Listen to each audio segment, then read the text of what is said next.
আজকে 2 বছর যাবত আমাদের প্রাণপ্রিয় নেতা টিপু সাহেব এই প্রতিবেশী শিশুদের জন্য খাবারের ব্যবস্থা করেছে এবং আরো অন্যান্য কাজের জন্য সে করতেছে।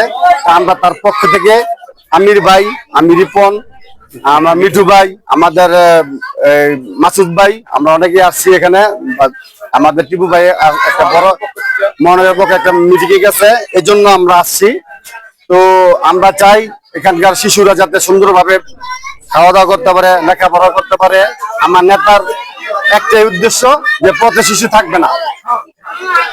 তার এই স্বপ্নকে বাস্তবায়নের জন্য আমরা তার সাথে কাজ করতেছি।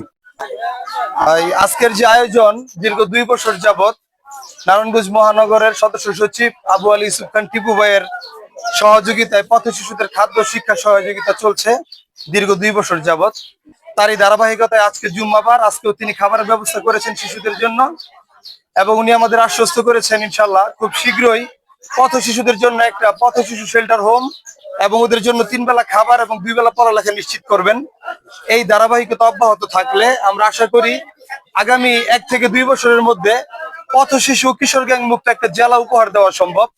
নারায়ণগঞ্জ জেলাটাকে পথ শিশু কিশোর গ্যাং মুক্ত একটা জেলা হিসাবে উপহার দেওয়ার জন্য পথ শিশুদের খাদ্য শিক্ষা সহায়তা বিতরণ এই কার্যক্রম যদি আমাদের চলমান থাকে, তখন তারা একটা বাউন্ডারির মধ্যে থেকে, তারা একটা দায়িত্ববোধের মধ্যে থেকে এবং আমাদের আয়ত্তে থেকে তারা যে শিক্ষাটা অর্জন করবে, সেই শিক্ষার মধ্যে কোনো মাদক সেবন, কোনো অপ্রীতিকর ঘটনা, সমাজে বিশৃঙ্খলা সৃষ্টি এই ধরনের কিছু থাকবে না। তো আমরা আশাবাদী এবং আমরা সবাই দোয়া করি টিপু ভাই যে উদ্যোগ গ্রহণ করেছেন, উদ্যোগটা যেন খুব তাড়াতাড়ি বাস্তবায়ন হয়।